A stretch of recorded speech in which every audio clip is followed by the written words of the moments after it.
Começamos agora mais um Contracapa, esse nosso programa literário semanal que traz aqui escritoras e escritores mineiros para a gente poder falar sobre arte, literatura, sobre a vida, sobre as obras dessas pessoas.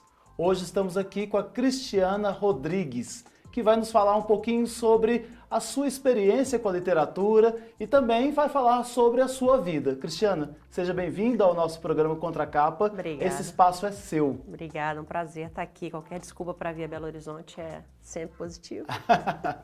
A Cristiana, ela hoje mora no Rio de Janeiro, ela é mineira de Belo Horizonte, mas a gente vai falar sobre ela já já, porque eu tenho um recadinho para vocês. Bom, vocês podem nos acompanhar no portal do jornal Hoje em Dia e na TV Promove, que é o canal 12 da Claro TV, mas também na Rádio Web Hoje em Dia e nas rádios Alvorada FM e Difusora AM de Salinas, na Gorutubana de Janaúba, na Rádio Cidade FM de Corinto e na Rádio Eldorado de Sete Lagoas. Ou seja, a gente chega em muito lugar, Cristiana, graças a Deus, né? Que bom. Agora a gente vai para a apresentação da nossa convidada. Hoje ela trouxe um monte de livro pra gente, a gente vai falar sobre alguns, talvez a gente nem entre bem especificamente nas histórias, mas a gente deixa as dicas aqui para que vocês possam acompanhar. Mas a Cristiana Rodrigues, ela é mineira de Belo Horizonte, publicitária pela PUC de Minas e foi fazer um mestrado lá em Londres, em editoração. Ela lançou o primeiro livro chamado Vastidão, em 2022, quando também escreve e organiza com outras mineiras, autoras mineiras, a quentologia de eróticos chamado Mexerica. E aí a gente já para por aqui, porque aqui já é informação demais e a gente pode explorar algumas coisas. Então eu quero explorar um pouquinho sobre essa questão do Vastidão, que é um livro que ficou como finalista do Prêmio Jabuti. E aí as pessoas ficam assim, poxa, meu sonho quando é escritor é ser finalista ou ganhar o Prêmio Jabuti, logicamente. Mas o que é esse Prêmio Jabuti para as pessoas que não são escritoras, são só leitoras, para elas terem uma noção da vastidão que é esse prêmio, né? Fala pra gente, Cris, o que é?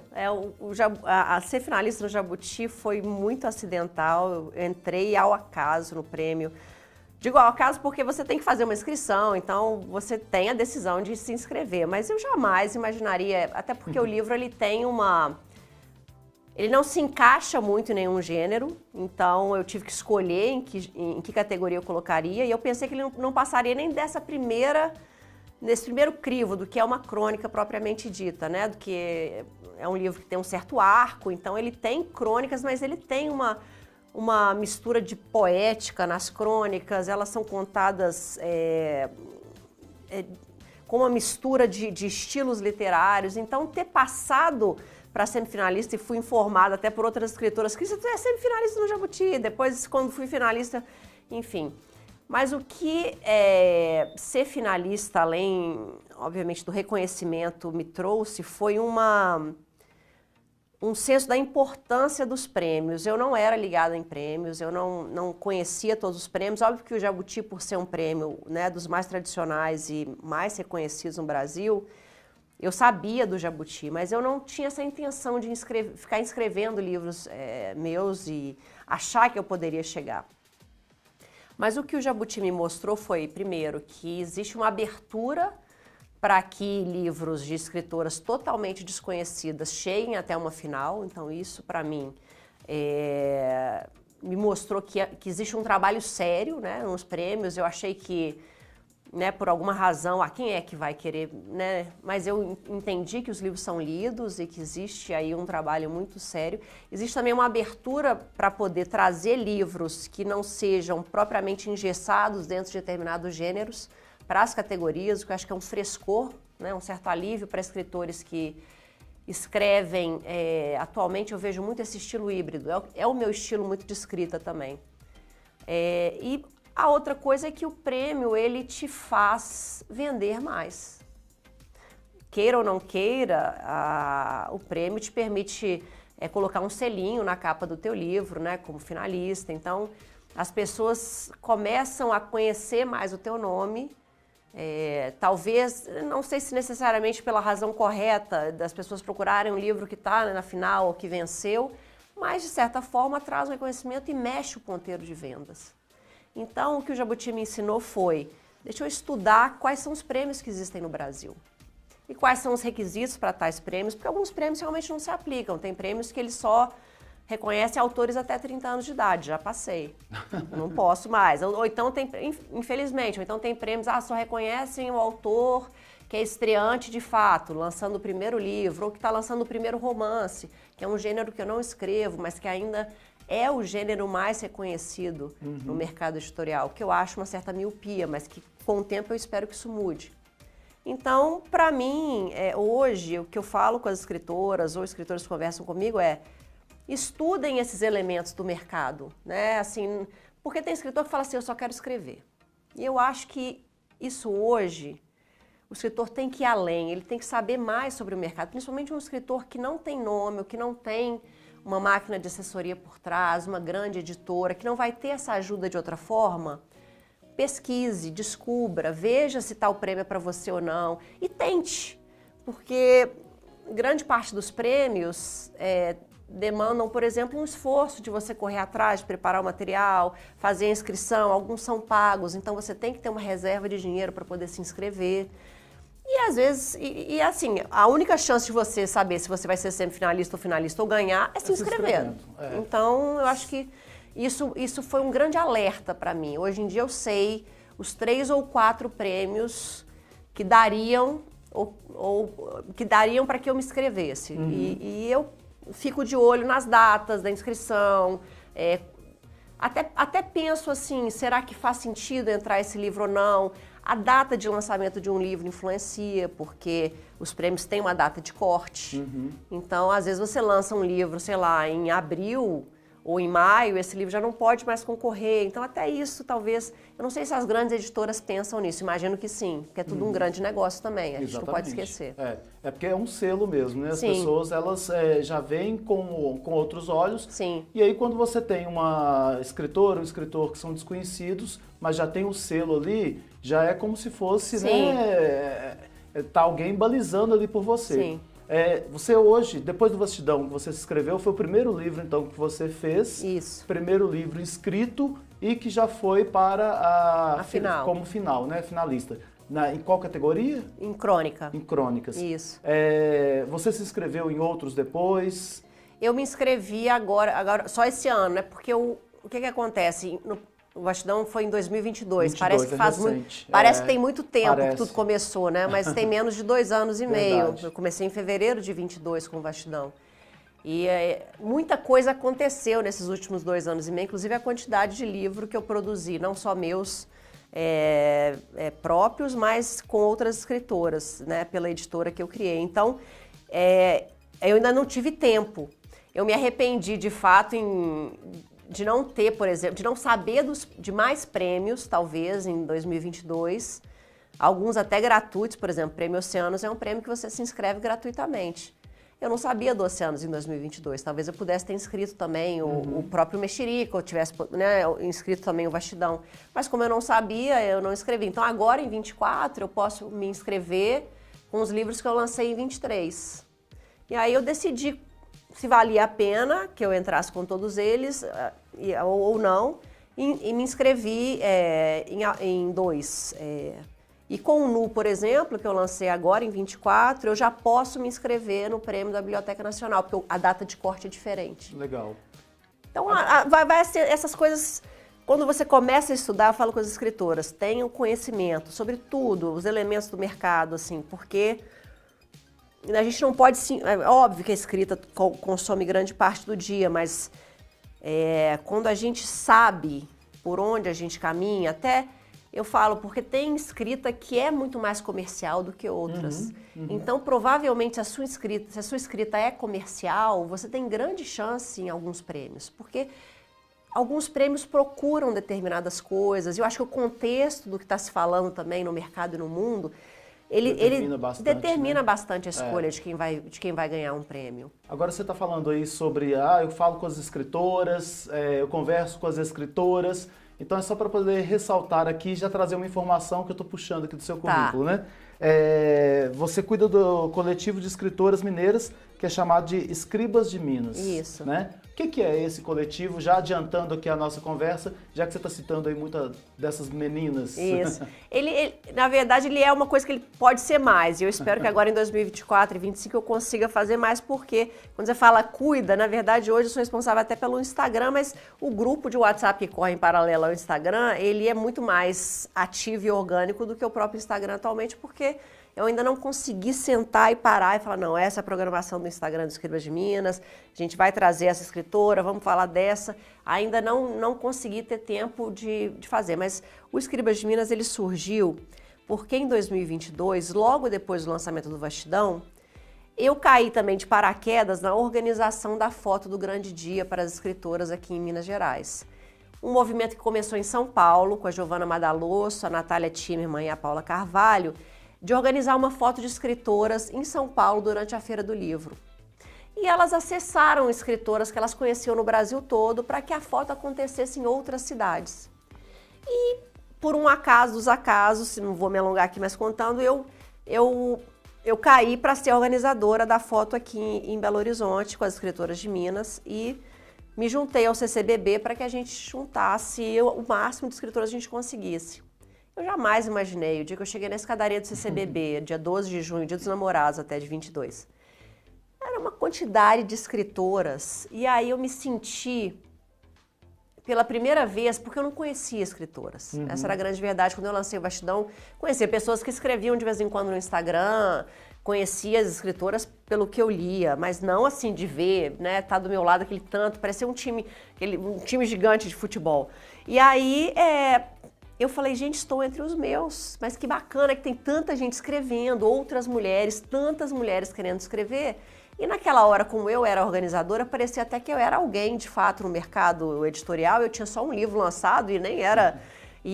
Mas eu me achei uma pessoa, assim, tão importante mesmo naquele dia, como uma referência. Eu ganhei livros de várias escritoras.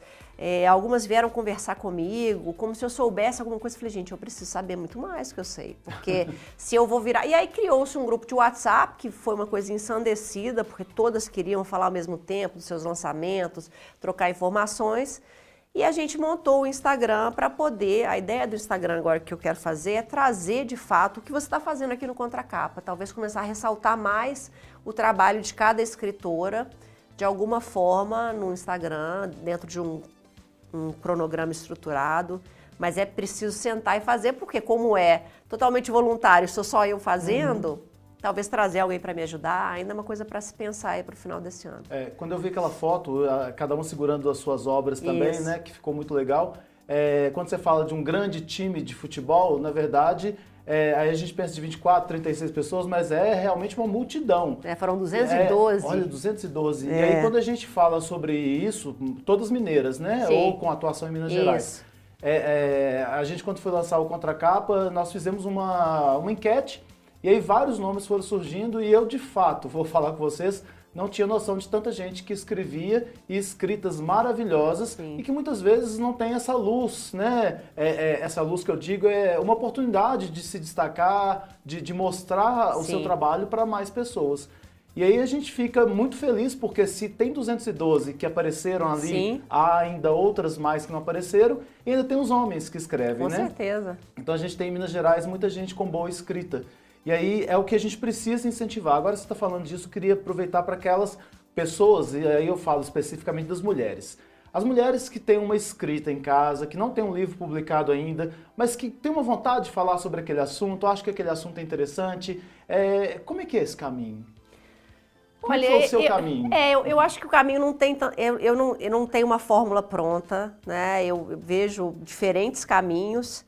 E vejo como cada escritora vai encontrando o seu. Até porque, hoje em dia, as redes sociais, para uma escritora que é desconhecida, cumprem um papel importantíssimo, né?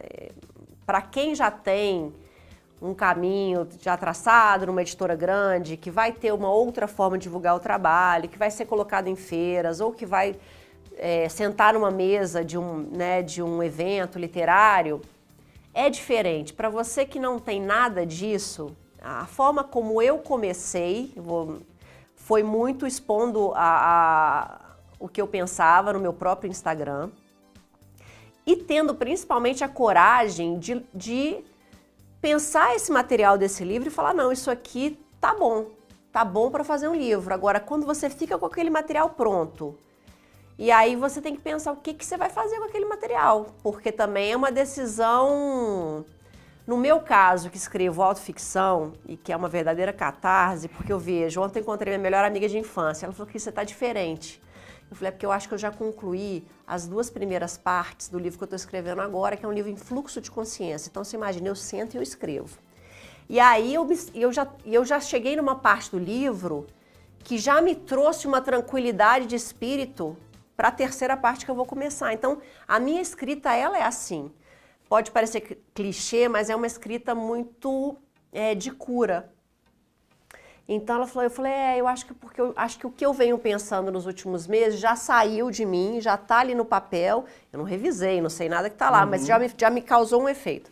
Então acho que a primeira coisa também é você ter essa coragem de se expor, mas sem muito filtro, porque eu vejo ainda muita, principalmente para as mulheres, muita dificuldade de dizer assim, ai, mas isso aqui está contando uma coisa que é tão íntima, é tão íntima e tão difícil. particular. E a gente vê grandes livros hoje em dia sendo lançados com essas grandes verdades, né? Com essas histórias que ficaram guardadas tanto tempo. E eu acho que é tão importante quando você coloca essa história para outros, né? Para outras pessoas também, porque você faz aquele... É o poeta companheiro, é o escritor, você se solidariza, você oferece um convite para a sua própria história, mas ao mesmo tempo você também senta junto com a pessoa que pode estar passando pela mesma coisa. Isso, eu não escrevo ficção propriamente dita, e tem uma frase que eu aprendi, né, que atribuída ao Caetano Veloso, que fala, todas as minhas letras são autobiográficas, até as que não são. Eu acho que a minha escrita é um pouco isso. Eu já comecei um romance, tenho 2 capítulos, mas quando eu releio esses 2 primeiros capítulos, eu falo, gente, claro, tem aí muito de mim. Porque eu admiro, eu tenho uma admiração muito grande por quem consegue construir esses personagens, né? E fazer de uma forma ficcionada. Então, acho que esse caminho da escrita, ele é muito pessoal. Acho que a primeira coisa é realmente você dar o pontapé inicial, expor o que você tem, começa ali no Instagram, monta o material e aí você começa a mandar para algumas editoras, mas sem também aquele sonho romântico do escritor de que você vai ser descoberto. De que você não vai ter que investir um dinheiro para poder publicar o teu livro. Isso não é uma frustração danada, não, né? porque eu também acho que tem um estigma de que o escritor não paga para publicar. E todo escritor paga. Até o escritor que recebe direitos autorais, ele paga, porque ele não recebe 100% do valor do livro. Então, se a gente pensar por essa perspectiva invertida, se eu ganho 10% de direitos autorais, eu estou deixando 90% na mesa. Então, eu estou pagando, de uma certa forma. Porque o livro ele só existe com o insumo do autor. Isso é uma outra coisa que eu falo para as escritoras também. Não deem seu conteúdo de graça, a não ser que faça muito sentido para você. Porque eu vejo muitos escritores escrevendo assim 300 publicações digitais e cedendo conteúdo para isso, para aquilo outro. Assim, tem que fazer sentido que seja de graça.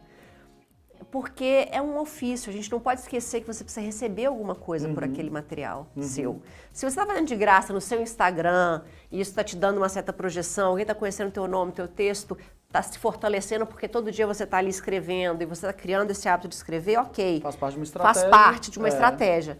Agora, você simplesmente distribuir texto para fazer revista para os outros... não dá. Não dá. Agora me fala sobre o Vastidão. Vastidão, que foi o primeiro livro. O que o Vastidão trata? O que a gente pode... Por que Vastidão? O Vastidão, ele é uma busca do amor próprio, que eu acho que eu tinha perdido. Eu escrevi o Vastidão depois que eu perdi minha mãe. E eu fiquei muitos anos...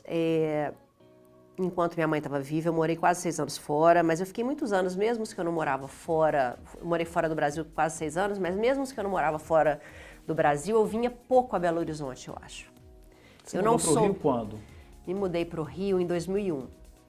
Eu não soube valorizar, até a perda da minha mãe, a importância que Belo Horizonte, que Minas Gerais, que as minhas origens tinham para mim. Porque quando eu era adolescente, eu quis muito sair de Belo Horizonte e ganhar o mundo. Então, eu fiquei muito como essa pessoa nômade que viajava muito, que, enfim, que conhecia tudo, mas que quando vinha a Belo Horizonte, por exemplo, não levava de volta para o Rio um doce de leite, um pão de queijo congelado. Uma vez uma prima minha veio comigo no carro para Belo Horizonte, isso depois da morte da minha mãe. E eu fui buscá-la, ela mora no Rio também, fui buscá-la e ela tinha uma mala e ela tinha uma espécie daquelas bolsas térmicas vazias, enorme, que a gente dobrou e colocou no porta-mala. Falei, Paula, mas que bolsa? Falei, Cris, uai, toda vez que eu vou para BH, eu trago, eu vou lá no Mercado Central, eu compro queijos, eu compro não sei o que, parará. Eu falei, Paula, eu nunca fiz isso na minha vida. Então, o Vastidão, quando eu perco a minha mãe, eu começo a vir muito a Belo Horizonte para estar com meu pai. Começo a reencontrar pessoas da minha adolescência, dos meus anos formativos, né? Que também a gente tem essa coisa de não valorizar tanto a nossa adolescência.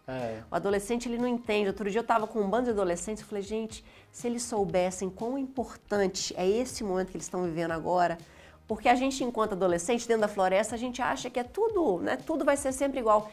Então, assim, eu comecei a entender a participação disso na minha vida. E eu ia muito e voltava muito de carro, então 6 horas indo, 6 horas voltando, comecei a pensar, sempre quis escrever um livro, nunca tinha tido coragem. Aí eu ia para o Rio pensando, mas se eu vou escrever isso, aquilo, mas como é que isso vai se encadear num livro? Até um dia à noite, era dia 7 de dezembro de 21, eu me lembro até hoje, sentei, comecei, eu tinha alguns textos meio rascunhados, que eu comecei a encaixar numa história, num arco, como eu falei, dia 31 de dezembro eu tinha terminado. Fiquei olhando para aquele PDF, como eu falei aqui no início, falei, o que eu faço agora? Não conheço nada, não conheço ninguém, não sei nem como publico um livro, não faço a menor ideia. Entrei na internet, entrei no YouTube, como é que faz um livro? O que o livro tem que ter? ISBN, onde que faz o ISBN? Ficha catalográfica. Aí comecei a pesquisar. Você mesmo saiu pesquisando isso? Eu mesmo saí, não, porque eu mandei o manuscrito para algumas editoras. E mandei, e as editoras grandes nem recebiam. Então eu falei, bom, eu não vou nem, já nem chego numa editora grande, então, né, não adianta nem eu sonhar com a possibilidade. Mandei para umas menores, aí algumas responderam, outras não deram a menor peteca, as que responderam me mandaram. Delícia. Não, mas as que responderam... Você não tá falando de uma maneira vingativa, não, eu que tô, tá? Não, mas é isso, assim, não deram mesmo, teve gente que não deu nenhum retorno. E aí, as que deram retorno me mandaram um orçamento. E aquilo já me acendeu uma outra luz, que eu falo que é essa do conhecimento. Falei, gente, então quer dizer que eu vou pagar para publicar. Não é que eu esperava que fosse ser de graça, mas eu ainda tinha aquela ideia que o mercado funcionava assim. Você mandava o seu manuscrito, a pessoa gostava muito, falava assim, opa, vamos publicar. E eu ia pagar aqui algum valor, mas que não ia ser. Teve orçamento que eu recebi, assim, de 16 mil reais. Nossa, Quando eu olhei aquilo, aí acho que ajuda, porque eu trabalhei 20 anos no mercado corporativo em marketing, produzindo material. Enfim, eu peguei época de CorelDRAW 5, então vamos dizer assim que o material ficava perdido na Kombi ainda, eu sou dessa geração. Então eu falei, gente, eu vou descobrir como é que a gente imprime um livro, não é possível que eu não vou conseguir. E eu descobri um fornecedor que é querido até hoje, que eu não revelo, mas que eu conseguia fazer uma boneca do livro. Então eu falei, gente, eu vou fazer, não. Quando eu recebi a bonequinha do livro pronto, eu falei, gente, tá aqui, isso aqui é um livrinho, é um livro. É um livro. É um livro, tá pronto. E aí, então, publiquei.